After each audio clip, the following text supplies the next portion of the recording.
Assalamu alaikum everyone. I'm Sehla Waqas and I attempted the MD-CAT conducted by PMC last year and I managed to get into King Edward Medical University Lahore in my first attempt. आज मैं आपके साथ अपना पूरा journey share करूँगी from matriculation up to getting into my university और हम focus करेंगे how I was able to prepare MD-CAT with in such a short amount of time. तो सबसे पहले अब brief introduction about myself. मेरे marks थे मेट्रिकुलेशन में 1088 out of 1100 with first position in Sahiwal board. Further FSC में I scored 1098 out of 1100 and finally in PMC MD-CAT I got 191 out of 210 marks in the final result. तो last year का MD-CAT इसलिए important था कि students got really less time for their preparation. Today I will share with you the tips that I followed and you can follow as well to maximize your preparation during the end days of your preparation since MD-CAT is just around the corner. तो सबसे पहले I suppose कि आपको सब subjects की basic guidelines पता होंगी कि biology, physics, chemistry, logical reasoning और इंग्लिश को कैसे प्रिपेयर करना है। Still I would go over them briefly कि सबसे पहले जो बायोलॉजी है उसके अंदर you need to focus more on the book line. बिल्कुल लाइंस जो हैं वो वर्ड टू वर्ड आ जाती हैं टेस्ट के अंदर, तो वो आपको मेमोराइज होनी चाहिए। और पर्सनली मैंने पंजाब टेक्स्ट बुक ही फॉलो की थी क्योंकि मेरा जो बोर्ड था वो साहिवाल था, that comes under the Punjab boards. और फेडरल मैंने ख़रीदी थी, उसके मैंने कुछ चैप्टर पढ़े थे, लेकिन टू बी वेरी ऑनेस्ट मेरे टेस्ट में से एज सच फेडरल में से ज़्यादा नहीं पूछा गया था। उसके बाद जो हमारे पास फ़िज़िक्स है, about physics it's different from biology. इसके अंदर जो थ्योरेटिकल पोर्शन है from MD-CAT point of view that is not as important, और जो चीज़ें ज़्यादा वेटेज रखती हैं वो हैं मुख्तलिफ फार्मूलाज होते हैं, उनकी एप्लीकेशंस होती हैं, कुछ वैल्यूज़ होती हैं जो बार बार पूछी जा रही थी, जो आपके साइड टेबल्स होते हैं आपकी टेक्स्ट बुक के अंदर, इस तरह से आते हैं क्वेश्चंस। तो उसके लिए one tip that I would like to give you is that कि जो फार्मूलाज हैं उनको आप एक शीट पे लिखें, एक फार्मूला शीट बनाएं in very concise form consisting of just 2 or 3 pages, और you need to go over them again and again every single day at least once. आप उसको देखें और वो by the end of your preparation आपको बिल्कुल अच्छी तरह याद हो जाएंगे और it would be a piece of cake for you to remember them during the test. उसके बाद जो दूसरा हमारे पास सब्जेक्ट आगे आ जाता है वो है chemistry. Chemistry can be divided into 3 parts, जो ऑर्गेनिक केमिस्ट्री होती है, inorganic and then physical chemistry, with organic chemistry being the most important part. Organic chemistry में the things that you need to focus on वो reactions की types क्या हैं, reactions के reactants, reactions के प्रोडक्ट्स, अगर कोई सिग्निफिकेंट बात लिखी हुई है किसी रिएक्शन की कि वो हमारे लिए इंडस्ट्रियली कैसे इंपॉर्टेंट है, वो आपने याद रखनी है। इसके अलावा जो रिएक्शंस के मैकेनिज़्म होते हैं वो भी आपको आने चाहिए जो इंटरमीडिएट स्टेप हो रहे हैं, like you have to have all the reactions on your finger tips. उसके बाद जो फिजिकल केमिस्ट्री है उसके अंदर न्यूमेरिकल पोर्शन इंपॉर्टेंट होता है।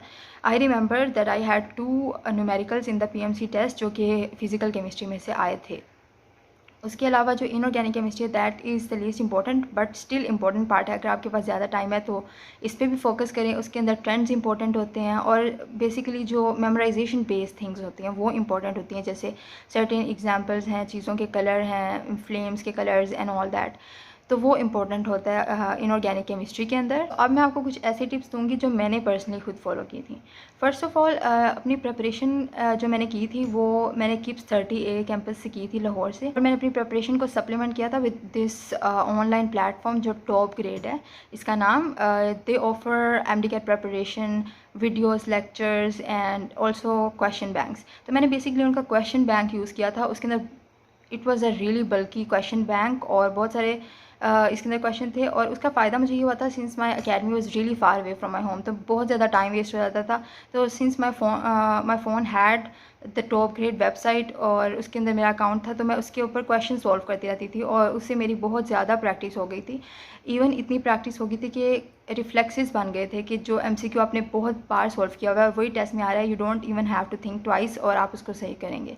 तो आई थिंक प्रैक्टिस इज़ रियली इंपॉर्टेंट और टॉप ग्रेड में मुझे बहुत ज़्यादा हेल्प किया था।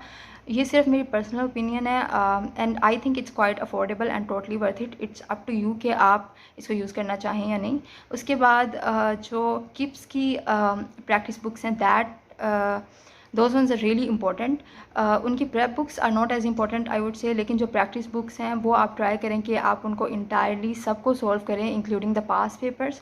और एक और चीज़ जो मैं कहूँगी वो ये है कि making mistakes is not a big thing. जब आप, इट्स अ लर्निंग प्रोसेस। जब आप नई चीज़ें देख रहे होते हैं तो आपने परेशान नहीं होना कि मेरे 5 MCQs 10 MCQs अभी भी गलत हो रहे हैं।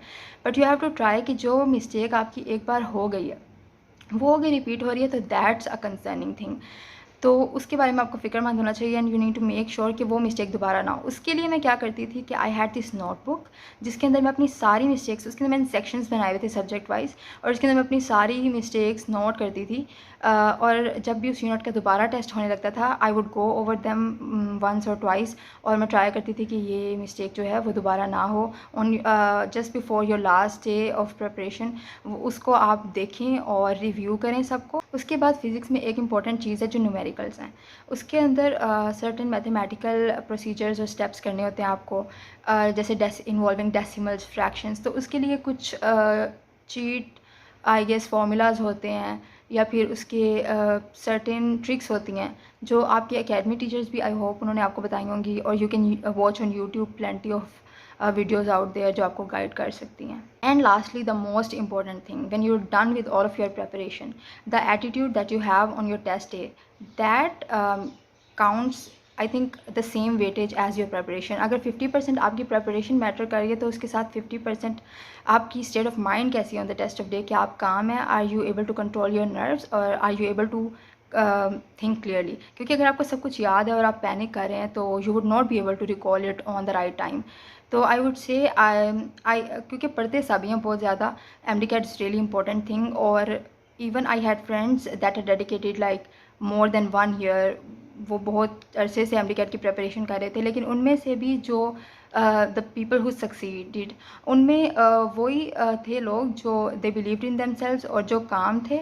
And it's very sad to see कि कुछ लोग बहुत ज़्यादा मेहनत करते हैं लेकिन जस्ट बिकॉज वो नर्वस हो जाते हैं लास्ट डेज़ में, वो कॉन्फिडेंस लूज़ कर जाते हैं, उनकी जो रिज़ल्ट है वो उससे बहुत ज़्यादा इफेक्ट होती है। That was it from my side. I hope that you found it helpful and I wish you best of luck for your exam.